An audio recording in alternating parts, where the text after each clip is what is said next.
years later. Yeah. PF I was never a fast kid. Okay. I was quick, but in long distance, you would catch me. Okay. All right. So when the marketing tool behind PFIs was they make you jump higher, and they'd show a kid like jumping a fence without touching it, and then they'd show like my brother Charlie. then they'd show definitely. like a Puerto Rican kid getting chased by cops in front of the Puerto Ricans, like going woof and giving up. PF flies that make you jump higher and run faster. But the white guy got away. So I went home Always funny. and got the fucking PF fly. I begged my mother to get me the PF flies, but then I had to put them to the test. Okay. So how did you put him to the test? You tortured the Hasidic Jew on the block. His name was Mr. Martini. He would chase you? Chases for blocks.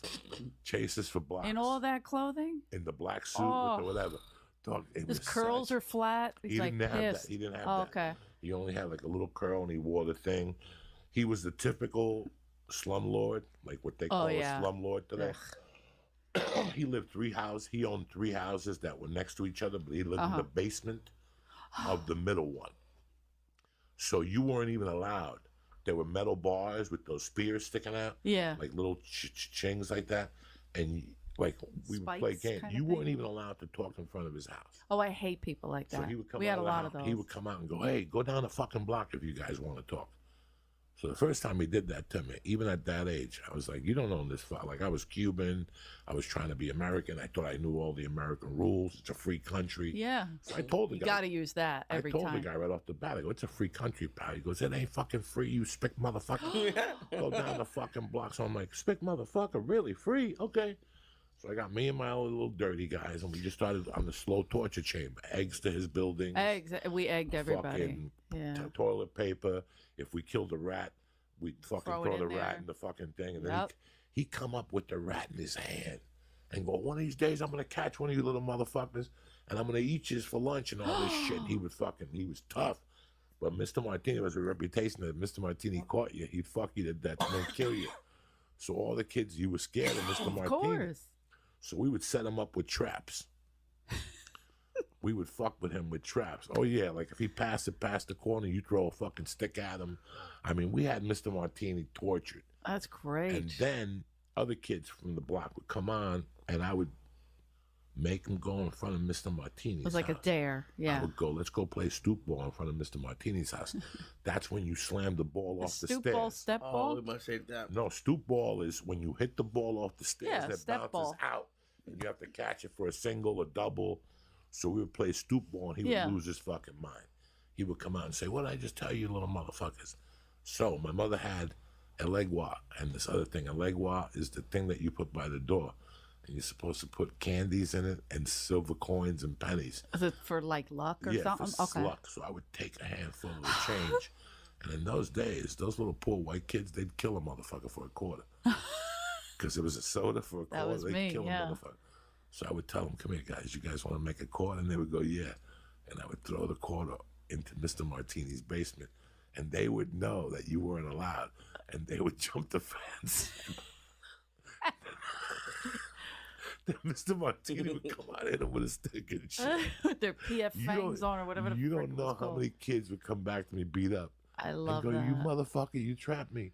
Mr. Martini I just beat got me fucked up, by Mr. and I didn't get a Martini. quarter and shit.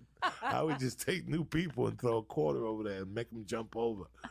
And then one day, like, I tortured Mr. Martini for about 2 years. It was like a slow, in the summers, every day. And this is in Jersey? This was in 205 West 88th Street. Oh, okay. So if we were 205, he had to be like 198. Okay. He was on the right-hand side, and we were on the left-hand side going towards Central Park.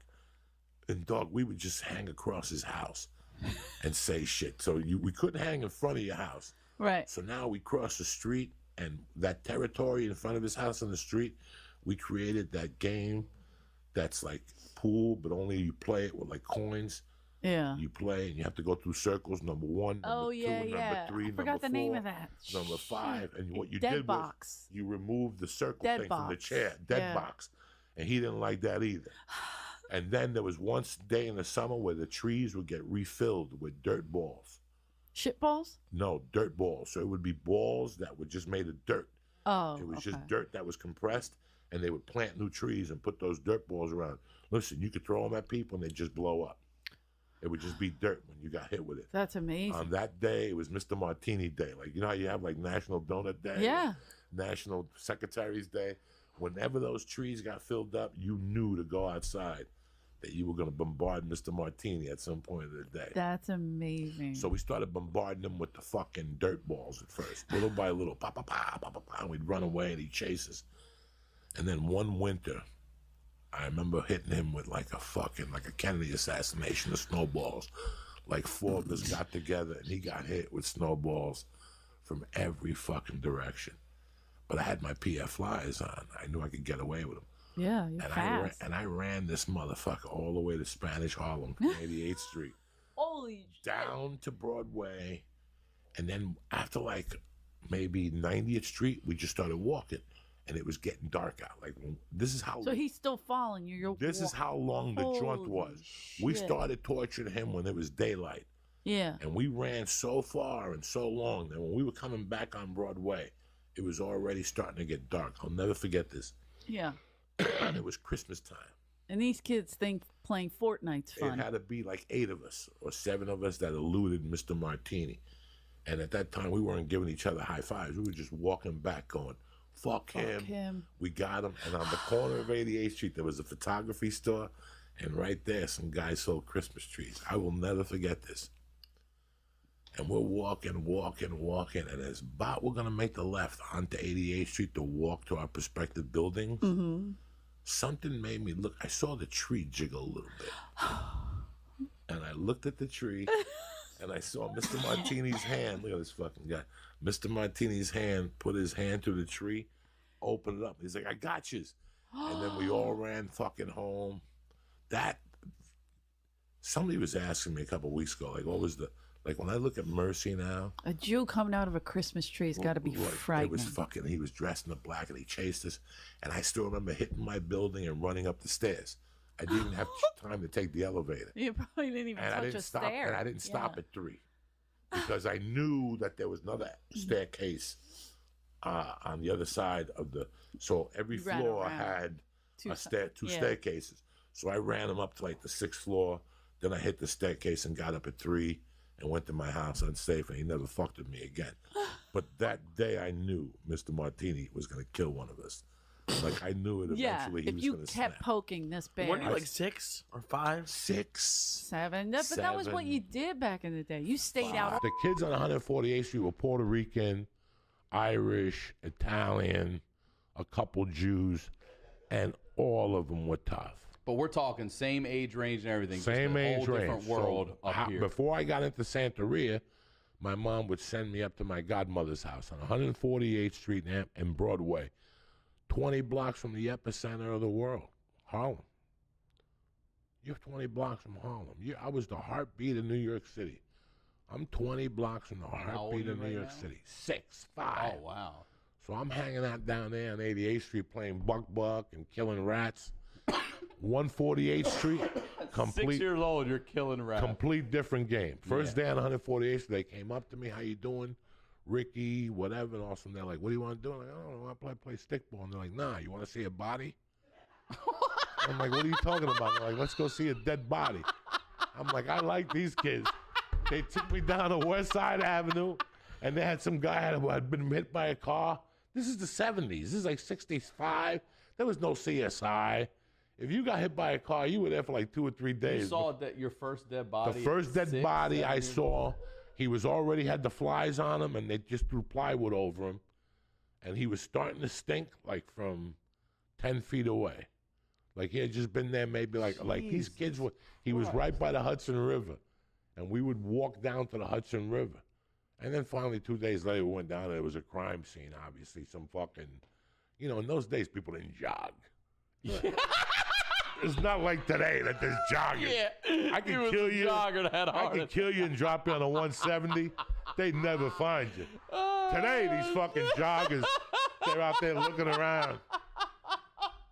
And they always find bodies, joggers. It's not like they find like a $20 bill. You never seen a jogger go, I found an envelope full of money. They always find some lady beat up and raped. What the fuck kind of morning is that?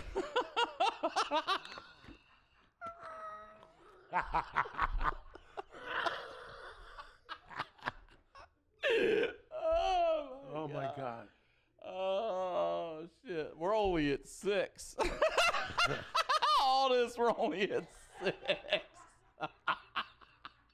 So we go. So one Friday night, he asked us. He goes, "Are you guys going on the shore?" And I go, "Yeah."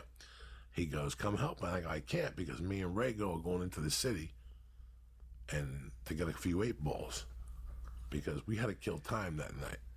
We had to wait till 2:00 till our friend got out of UPS to drive down the shore. He worked from 11 to 2 in high school in UPS, and guess what, guys? Today he runs Secaucus UPS, one of the biggest fucking districts in the country. Wow. Yeah. He got paid too. He had stock options and shit since high school. Long haul. Since 1980, he's been at UPS. That's how many years? That's 37 fucking years at UPS, and he's held every job. He started right there with us. And on that Friday night, the deal was, go to work. We'll go into the city. We'll buy the 4 8-balls, whatever the fuck you need, and then we'll bring him over. Now, rule number 1 with the icebox was you couldn't turn it off. Once you got in the car, I had to stay on the whole night.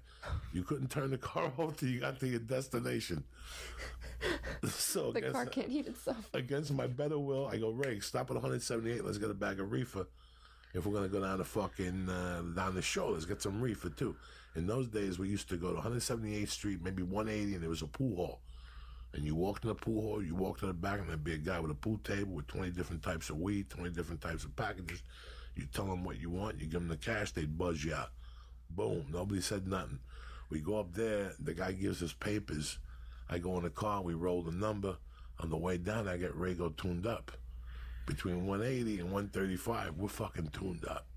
The good thing about 135 in those days is that there were Dominicans, Colombians at that time that were downstairs, but on the corner there was a bodega. And Becky, they had like patele. Oh, God. You know what I'm saying? It was the heart of fucking the Upper West Side. And so that's what we did to not make us look like assholes. We'd walk into the bodega first and buy a piece of chicken or whatever, so we weren't just walking around that neighborhood. If the cops pull over, what are you 3 white dudes doing here? Right, all right. I'm getting chicken up the fucking corner. You ever have the chicken from the corner officer? Fucking tell, you know, you're throwing them off. You're just not walking out like a fucking idiot like people do today. I go to the weed store and there's people parked in front of the weed store. Go for a fucking ride. Didn't you ever buy weed before? Go for a fucking hike. You're over here advertising. There's a red right there. Go for a fucking ride around the corner. When he's in there, you're supposed to go buy booze, papers, condoms for your dirty ass, fucking lighters, whatever else you need, razor blades. So yeah, we went, we parked across the street. Already we made a U-turn, like we were gonna go right back to the Jersey side, to the bridge. I don't know what, in those days it was $250 an 8-ball. I probably had like $1,100 on me. I was just gonna give him $1,100 and give me whatever the fuck you got. It was a downstairs discotheque. I walk downstairs, boom, I go downstairs, bunch of people dancing to Spanish music.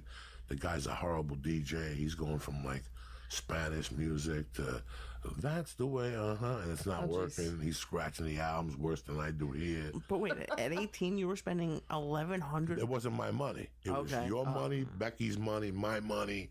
So we're all getting an 8-ball. We could throw a gram on that, get 4.5, and sell a gram for fucking $100. I mean, we each keep a half gram, and we could party. You know what I'm saying? And whoever stays up the longest could hang out with Becky late night and shit and talk to her and say a couple things to her, you know what I'm saying? Say a couple things. Sure. Have her sit next to him. They had a whole business going, basically. So, we're stoned in front of there. I'm getting ready to get the fuck in there without even knowing at 11:30 at night in the heart of Harlem in June on a 90-degree night, Darren Rago turns the fucking ignition off. And as he's doing it, I go, did you just turn the fucking car on me? And he goes, oh shit, I forgot. I go, oh shit. Ain't nobody gonna stop and give you a jumper. You need to jump it every time? Yeah. Oh no.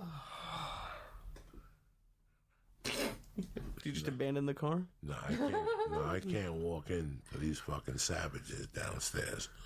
Who this place doubles as a chicken den. You know where they have chickens and they fight in the daytime? Sure. That's what it does in the daytime. And at night they put a stage down and people like, go in there and dance, and they sell blow in the back.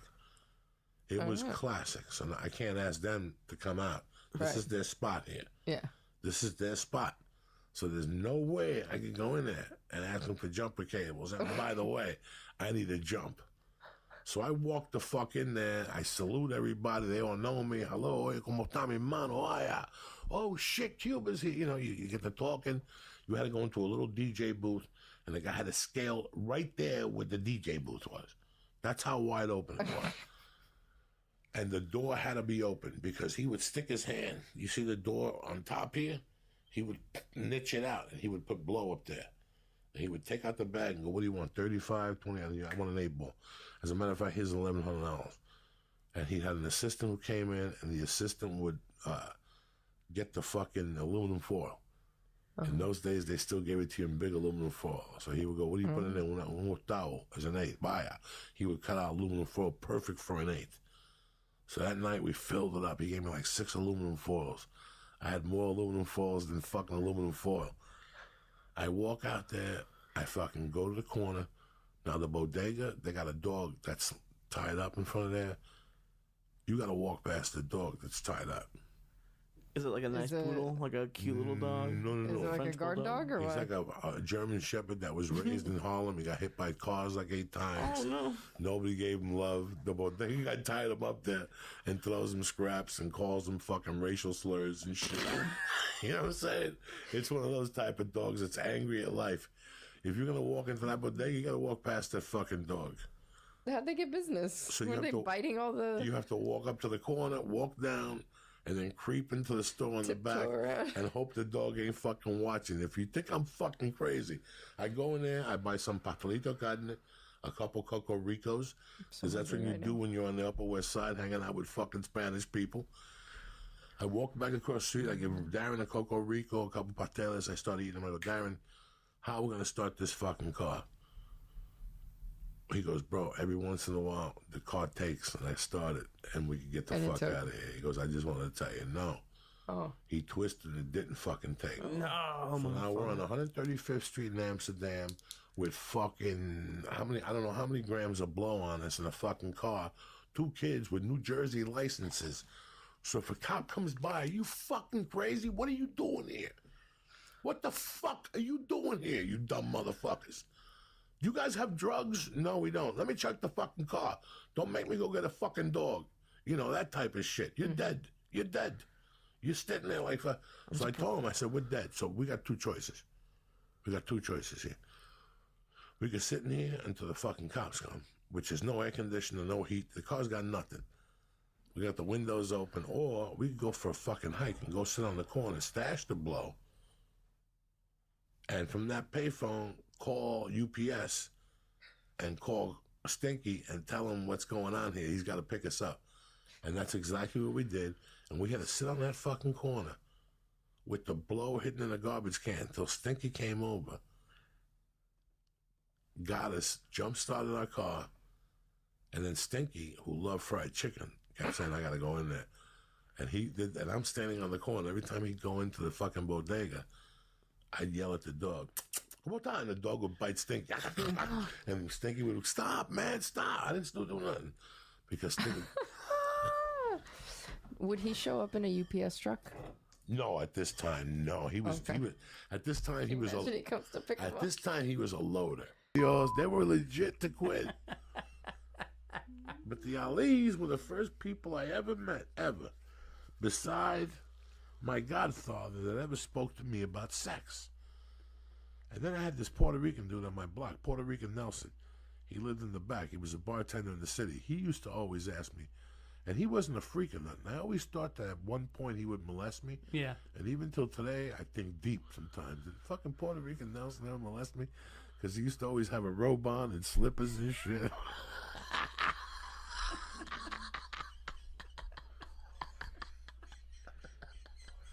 That's how he walked around? Oh my God, Puerto Rican Nelson. I love that you're not sure if he did. You feel like it's maybe... Yeah, like I think, did he ever dope me? Like he ever pull a Cosby on me? Because everything about him fits like an M.O. He was just a good dude. Yeah. That we used to go outside and help us fix our bike.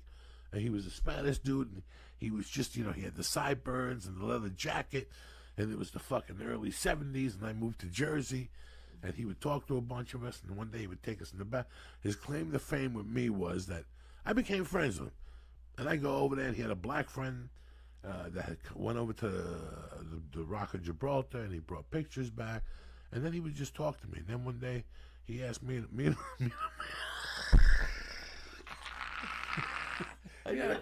got a couple of beers. You ever go to somebody's house, and you go to their house a lot, and they're sober, but one day you catch them and they're fucking hammered. Yeah. And we go over there, and it's like early in the morning. Like I used to go over there every morning at 10 and wake them up and what's up, man? What are we going to do today? Give me an hour. I'll go out there and play stickball with you. And he come out with coffee, and he reeked of alcohol. Yeah. He was one of those dudes in the summer. No air conditioning. Just a dynamite dude. Yeah. And one day, I knock on the door, and he answers with a towel around him, and he's sitting down like he's all fucked up. I go, Nelson, you going to play football? He's like, man, not today, and all this shit. He goes, come back in like 2 hours. So, we were, in those days, you're punctual. Yeah. Like, we were there in 2 hours. He answered the door. You guys again? The fucking curtains were still up. He invites us in. He's got a towel on. He turns a light on, and there's like a table filled with alcohol, and like... Oh, yeah? How old were you at this point? 12. 12, and I can't remember who the fuck I walked in there with. Like, it was like 6 of us in the neighborhood that liked Nelson, but 2 of us actually interacted a little closer with Nelson. Yeah. I was Spanish, so I understood Nelson's world. I knew Puerto Rican people, but I can't believe who else was the other guy that mingled with Nelson. So we had woken Nelson up. He goes, come in. We sit on his couch. You guys want a soda? He gives us a soda. He puts the TV on. You can see he's still fucked up from the night before. He's got the towel on. And he's like, so you guys get late? And we don't know what the fuck he's talking about. Like, nobody ever spoke to me like